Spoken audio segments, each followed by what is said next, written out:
Nesse vídeo faremos uma breve apresentação das ideias de John Locke. Considerado um dos fundadores do empirismo inglês no século XVII, ele nos oferece importantes contribuições para um momento histórico de profundas transformações políticas e sociais, bem como para a própria tradição filosófica. Destacaremos alguns de seus conceitos fundamentais relacionados à teoria do conhecimento, à filosofia política e à filosofia moral.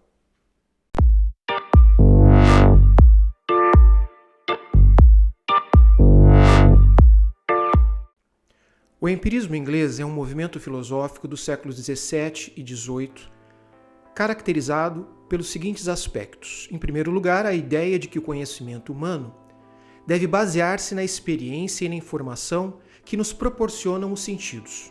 Em segundo lugar, na oposição ao inatismo. Terceiro, na oposição ao ideal racionalista de basear a ciência, a filosofia e o conhecimento em geral na mera razão. Os empiristas limitam as funções da razão às esferas práticas da vida, a ética, a ciência, a técnica e a política. Sustentam uma posição cética frente às pretensões de verdade universal ou metafísica. Eles tendem a reduzir a especulação teológica a uma mera opinião privada.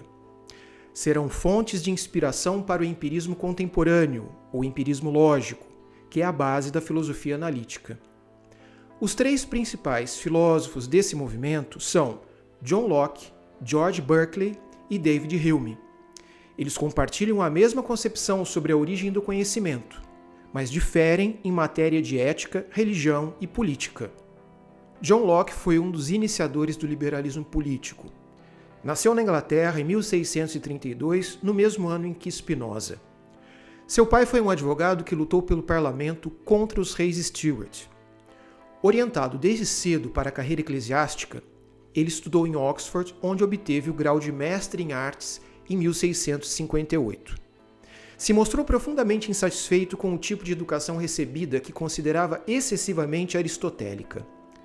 Lecionou grego e ética por um tempo em Oxford e, após receber uma pequena herança com a morte de seu pai e renunciar à carreira eclesiástica, se inclinou para as ciências e principalmente para a medicina, estudos que não concluiu, mas os quais adquiriu fama reconhecida. Fez amizade com o químico Robert Boyle e foi nomeado membro da Royal Society.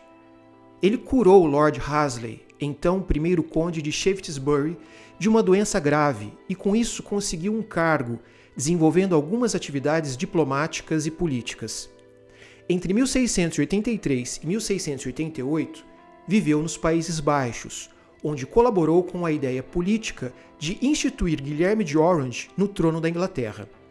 Quando ele morreu, as bases do regime parlamentar, pelo qual ele tanto lutou, já estavam lançadas. Em epistemologia, foi o primeiro a projetar o problema crítico, que Hume levará adiante e será o ponto de partida do idealismo transcendental de Kant. Em filosofia política, muitos o consideram o pai do liberalismo. Suas ideias marcaram o constitucionalismo moderno e serviram de inspiração aos fundadores dos Estados Unidos. Após a chamada Revolução Gloriosa e a expulsão do rei Stuart Jaime II, Locke retorna à Inglaterra em 1689, ano em que escreveu a Carta sobre a Tolerância, publicada no ano seguinte. Em 1690, ele publicou suas duas obras mais importantes, Ensaio acerca do Entendimento Humano e os dois tratados sobre o governo civil. Este último trabalho influenciou a teoria política que defendia uma monarquia parlamentar e não a república. Outras de suas obras publicadas posteriormente e que são bastante importantes são As Reflexões sobre a Educação, de 1693, e A Razoabilidade do Cristianismo, de 1695. Em seu livro O Ensaio sobre o Entendimento Humano, Locke anuncia seu projeto filosófico para examinar a questão do conhecimento. Ele diz: "É minha intenção investigar as origens, alcance e certeza do entendimento humano, junto com os fundamentos e graus de crenças, opiniões e sentimentos." E continua: "Suponha então que a mente é, como dizem, um papel em branco, limpo de toda instrução, sem nenhuma ideia. Como então ela acontece?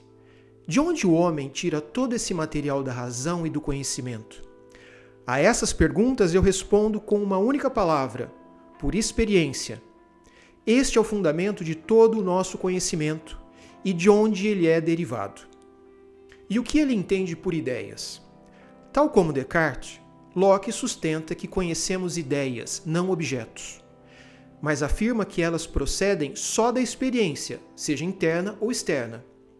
São representações das coisas do mundo e isto é o único que o homem conhece. Ele diz o seguinte: serve melhor para nomear o que é o objeto do entendimento quando um homem pensa.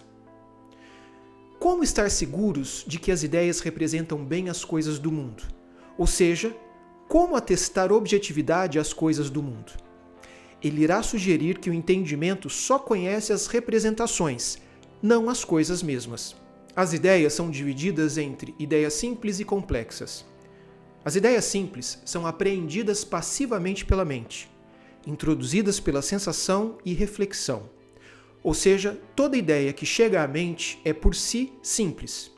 Ela pode chegar por um único sentido, por mais de um sentido, pela reflexão e pelos sentidos e reflexão simultaneamente. As ideias complexas são formadas pela reunião de várias ideias simples.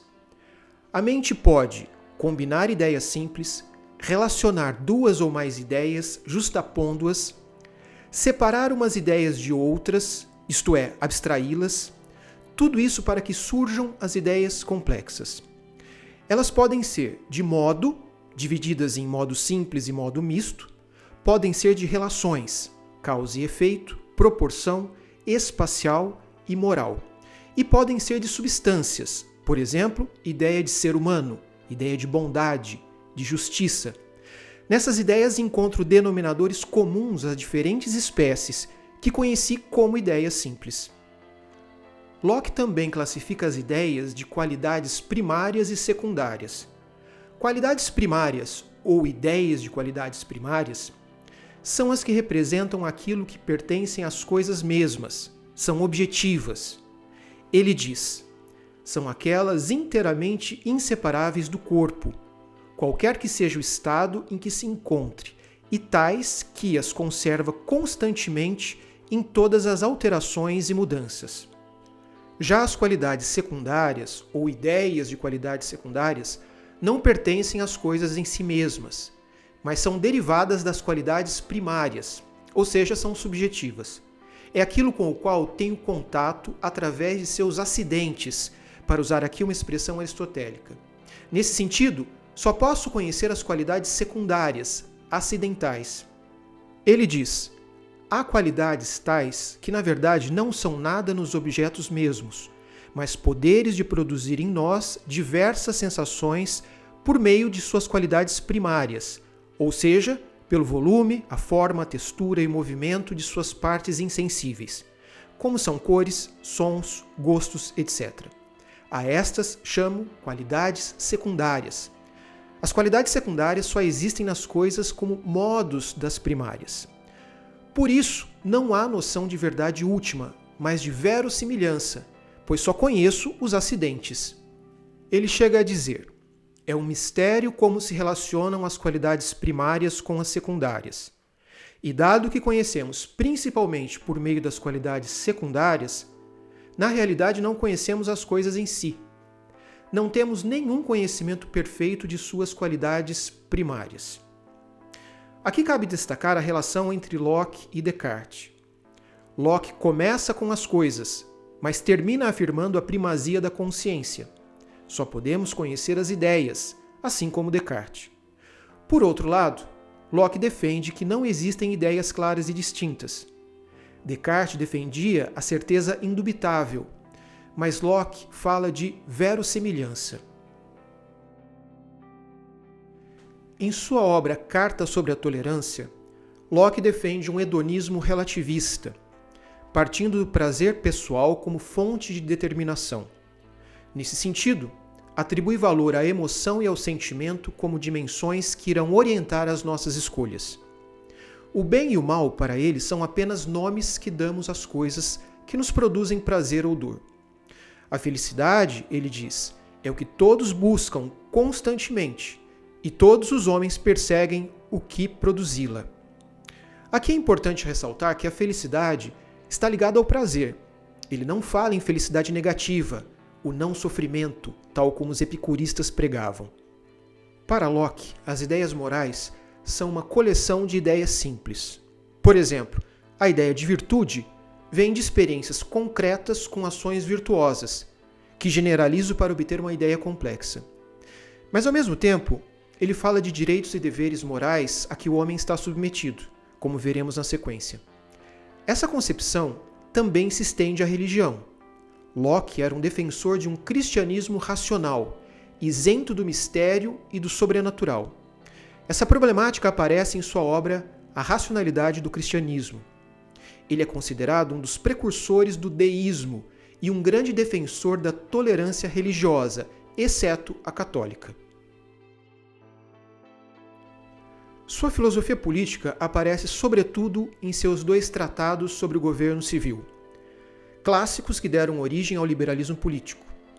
Sua reflexão política parte da ideia de um direito natural, que é ao mesmo tempo lei de Deus e da razão, que governa a natureza, e é a lei moral a que está submetido o homem. O homem está capacitado para compreender seus deveres morais e o cumprimento deles é razoável. Os deveres e os direitos morais a que obriga o direito natural são a preservação da vida, da liberdade e da propriedade. Esses já existem no estado de natureza, em que o homem se acha antes de iniciar sua vida em um estado político.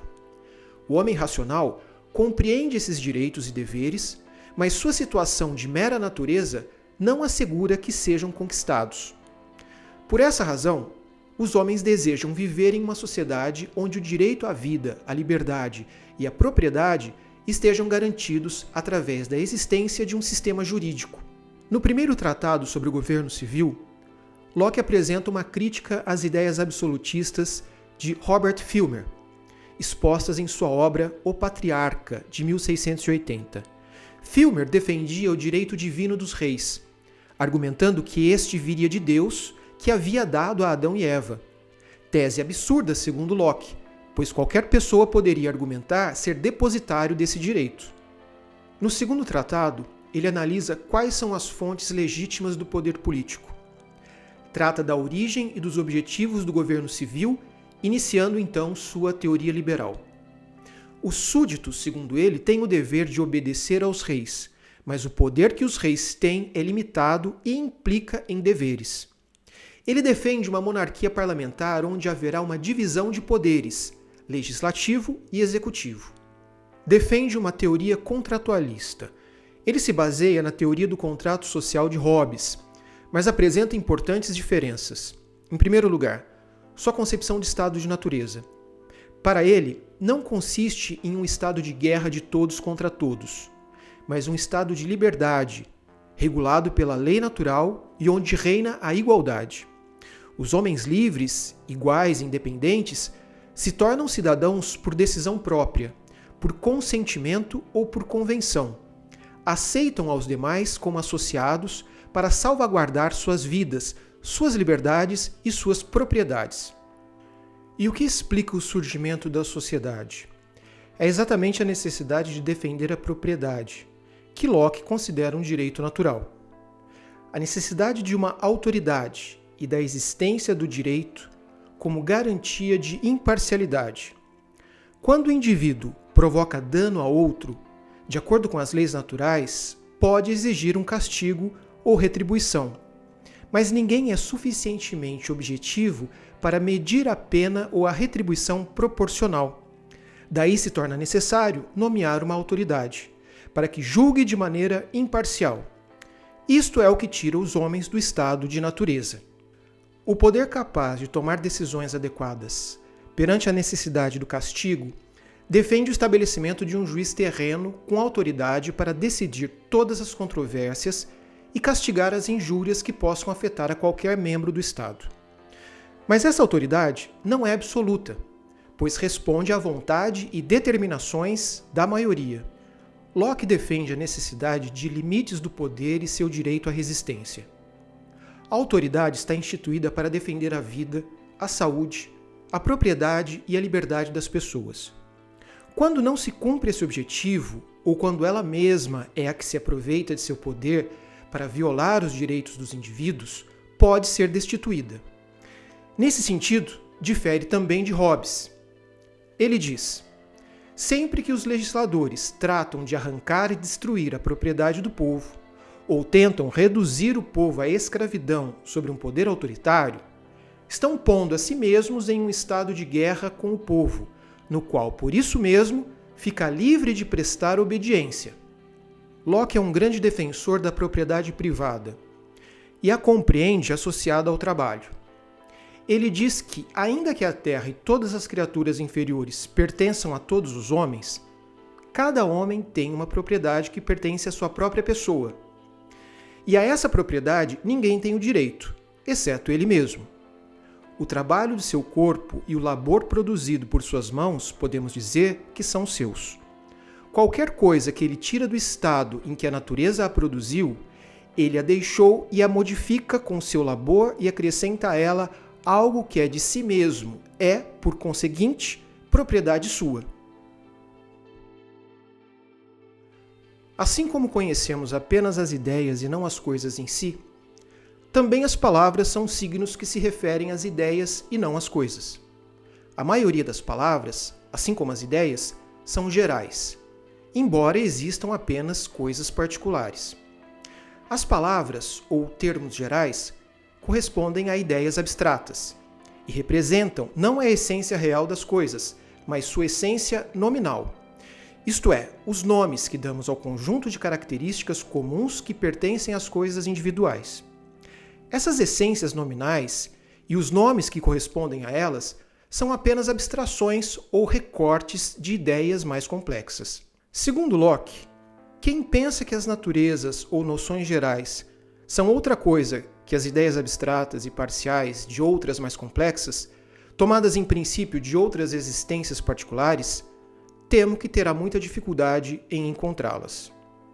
O entendimento, então, pensa as essências nominais das coisas, não suas verdadeiras essências. Nada na realidade corresponde a essas abstrações, porque só existem, na verdade, coisas individuais. Elas só existem na mente e são obra do entendimento, mas não são inteiramente arbitrárias, visto que se baseiam na semelhança das coisas existentes. O arbitrário é a relação que existe entre a palavra e o pensamento. Por isso, as definições não são a sinalização da essência de uma coisa, mas sim a indicação do significado de uma palavra.